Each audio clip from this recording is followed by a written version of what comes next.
Je l'ai fait pour les iPhones et comme tous les ans, eh bien c'est parti pour l'Apple Watch. Je vais synthétiser au max dans cette vidéo pour vous aiguiller au mieux. Aiguille, montre, t'as compris. Bref, salutations. Alors, quel Apple Watch choisir en cette fin d'année 2023, qui se termine vraiment très prochainement, hein, on est en décembre, et courant 2024. D'abord, je déconseille toutes les Apple Watch, oui, toutes, dans les aigus, toutes les Apple Watch sorties avant l'Apple Watch 4, et même l'Apple Watch 4. Donc exit la série 0, la 1, la 2, la 3, et la 4. Pourquoi? Eh bien parce que déjà les versions précédentes, enfin qui sont sorties avant la 4, ne sont pas compatibles avec WatchOS 10, la dernière version de l'OS des Apple Watch, qui apporte quand même pas mal de choses sympathiques. Il faudra que j'en fasse une vidéo d'ailleurs, de retour. Ça vous intéresse? Si ça vous intéresse, dites-le moi en dessous. Et oui, l'Apple Watch 4 est compatible avec WatchOS 10, mais ça va sûrement être sa dernière mise à jour, et c'est pour ça que je la déconseille. Quitte à investir, autant investir dans quelque chose qui va durer. Évidemment, elles fonctionneront, ces Apple Watch, sans avoir de mise à jour, bien que il arrivera un moment où votre iPhone, qui subira lui des mises à jour, apportera une incompatibilité avec votre Apple Watch. Donc visez plutôt quelque chose de plus récent. Si vous ne pouvez pas financièrement, économisez un petit peu plus, ça vaut le coup, vous ne serez pas déçus. Il nous reste quoi? Donc l'Apple Watch 5, la 6, la 7, la 8... la 9, la Ultra 1, la Ultra 2, la SE de première génération et celle de seconde génération. Bon, encore une fois, si vous avez de l'argent à mettre dans une Apple Watch, c'est pour la garder un bon moment, qu'elle soit efficace, qu'elle ait les dernières nouveautés en temps et en heure. Bref, il faut rentabiliser cet investissement. C'est pourquoi j'ai tendance, encore une fois, à ne pas conseiller les Apple Watch qui ont un processeur S5. Parce que si oui, elles auront certainement WatchOS 11 l'année prochaine, elles n'auront certainement pas, enfin c'est très probable qu'elles n'aient pas WatchOS 12. Et encore, c'est même pas garanti pour WatchOS 11. Donc, je pense quand même. Donc 2 ans de mise à jour, ça fait un petit peu court pour l'investissement, je trouve. Donc quels modèles sont concernés par ça? La 5, dans ces deux tailles, et l'Apple Watch SE de première génération. Donc celles-là, vous pouvez les prendre, mais je les conseille pas, encore une fois, si vous voulez les garder de manière optimale longtemps. Je conseille donc l'Apple Watch 6, l'Apple Watch 7, l'Apple Watch 8 et l'Apple Watch Ultra de première génération, sans problème. Je parlerai des derniers modèles, enfin de ceux qui sont encore vendus par Apple juste après. Par contre, si vous voulez mettre un petit peu plus, si vous pouvez mettre un petit peu plus, ou si vous avez la patience d'économiser un petit peu plus, je vous conseille de vous diriger vers une 7, plutôt que vers une 6. Parce que nos chers Apple Watch semblent fonctionner par cycle de 3 ans. L'Apple Watch 1, la 2 et la 3 avaient un design similaire et avaient une taille d'écran similaire, le petit écran carré là, enfin rectangulaire, aux angles pointus. Ensuite on a eu la 4, la 5 et la 6, avec des tailles d'écran similaires, aux angles arrondis, taille harmonieuse qui est toujours sur les modèles SE. Et après on a eu la 7, la 8 et la 9, qui sont beaucoup plus bord à bord, et en usage quotidien, ça change beaucoup de choses, ce petit millimètre supplémentaire là. Vraiment, je suis passé de la 6 à la 7, et j'ai vu un gros changement, c'était très plaisant. C'est plus esthétique, et l'affichage est plus confortable. Donc préférez une 7 à une 6, si vous pouvez. Ça se ressent vraiment au quotidien. La Ultra 1, sinon, reste un excellent modèle, que je conseille uniquement si vous la trouvez à un tarif quand même bien inférieur à l'Ultra 2, logique. Parce que l'Ultra 2, elle vaut le coup. Après, la 1 reste excellente, je la conseille. Petite parenthèse, avant de passer aux modèles vendus par Apple, les tout derniers, les modèles dont je vous ai parlé avant, donc hors modèles vendus par Apple, sont très difficiles à trouver neufs. Pour les trouver, vous allez devoir vous tourner vers le marché du reconditionné ou le marché de l'occasion. Sauf si bien sûr vous trouvez quelques stocks d'Apple Watch 8, ouais ça peut le faire. Pour le reconditionné, j'ai quelques conseils à vous donner. Renseignez-vous bien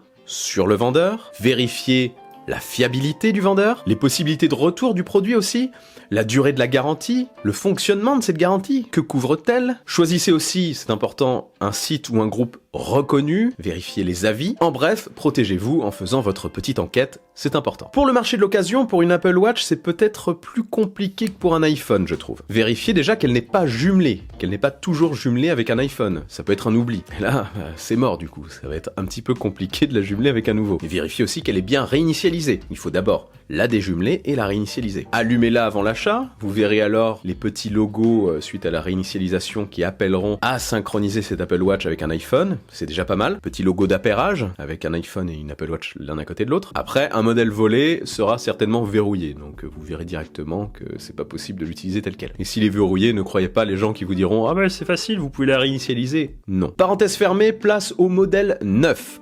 Le modèle 9 aussi fait partie des modèles neufs. Apple Watch 9. ça va loin. Donc l'Apple Watch Ultra 2, l'Apple Watch 9, comme je le disais, petite vanne, petite blague, et l'Apple Watch SE de seconde génération. Ça, ce sont les modèles qui sont actuellement vendus par Apple, et que vous trouverez neufs facilement. Donc ce sont bien évidemment des modèles que je conseille. Après, je mets les fiches techniques dans la description si ça vous intéresse. Je vais pas détailler tout ça dans cette vidéo, parce que sinon je vais vous perdre. J'ai dit au plus simple, je vais droit au but ici. D'ailleurs, j'ajouterai aussi des offres avec des liens dans la description.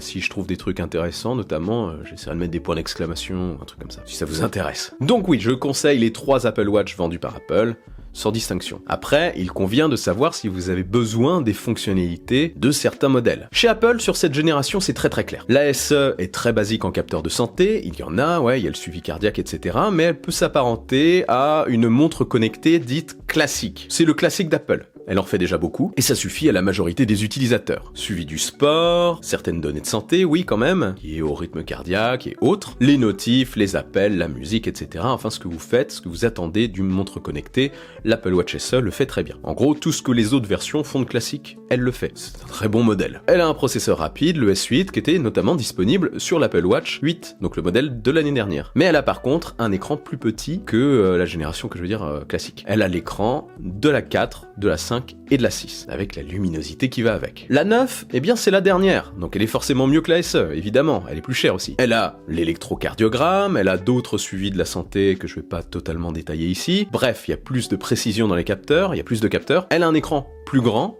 et plus lumineux, 2 fois plus lumineux que celui de la SE, et ça, quand il y a une forte luminosité ambiante, ça peut être intéressant. Elle a notamment la charge rapide, elle est aussi plus puissante, elle a un processeur plus récent, le S9, et disponible dans plusieurs couleurs et finitions bien plus variées, notamment des finitions en acier qui sont plus premium. Bref, il y a plus de variété et plus d'options sur ce modèle. Après, bien sûr, pour les finitions, c'est totalement subjectif, c'est vous qui choisissez, hein, je vais pas vous aider à choisir ici. C'est comme vous voulez, et comme vous pouvez aussi financièrement, évidemment. Ça dépend des goûts et des budgets. L'Apple Watch Ultra, quant à elle, est beaucoup plus volumineuse. Oui, clairement plus volumineuse. C'est un modèle robuste, avec un châssis en titane. Son design est différent.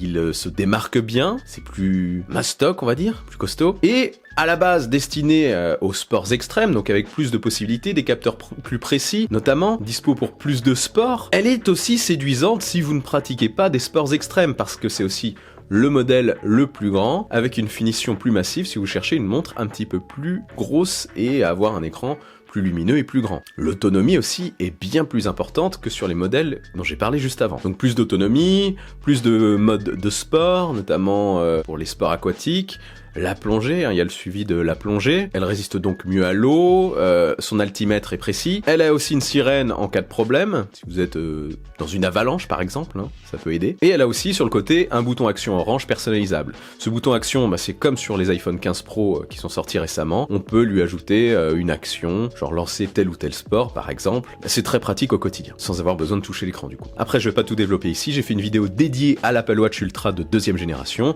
vidéo que je mets dans la description si ça vous intéresse. Évidemment, cette Apple Watch Ultra 2, c'est aussi la plus chère, mais son tarif est relativement proche de celui d'une Apple Watch 9 en acier, avec une finition plus premium. Donc ça fait réfléchir. Mais je pense que le choix pour vous se fera principalement au niveau de la taille. C'est vraiment une question de taille. Enfin, bien sûr les fonctionnalités, mais ça compte aussi. Pour choisir la bonne taille ou tout simplement vous faire une idée, le premier conseil que je vous donne, c'est de vous rendre en magasin et d'essayer les Apple Watch sur votre poignet. Vous vous rendrez plus compte de ce que ça donne et vous pourrez choisir plus facilement. Voilà, ça c'est le premier conseil, les essayer. Sinon, ça vaut ce que ça vaut, mais voici ce que ça donne sur mon poignet. Attention, ce n'est pas totalement représentatif à la caméra, hein. Ça rend pas totalement pareil. Mon poignet fait environ 18 cm de circonférence. Voilà ce que ça donne avec l'Apple Watch petit format, la 5 ici en 40 mm.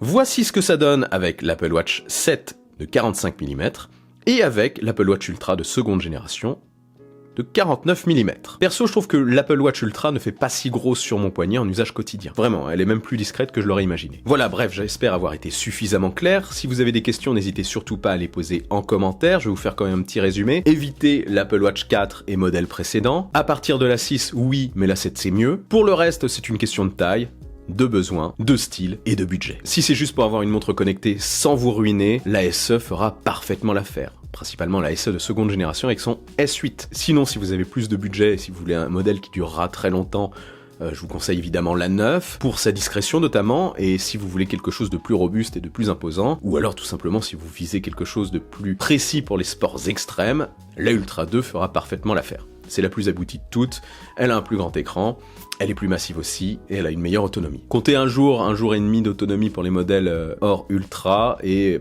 on se rapproche des 2 journées d'autonomie pour la Ultra, hein, en tout cas de mon côté. C'est vraiment pas mal. Voilà, mettez-moi en commentaire le modèle que vous avez choisi ou que vous comptez choisir. N'oubliez pas le bon pouce en l'air qui claque, l'abonnement de force. Je suis aussi sur les réseaux sociaux. Vive la technologie, vive le futur.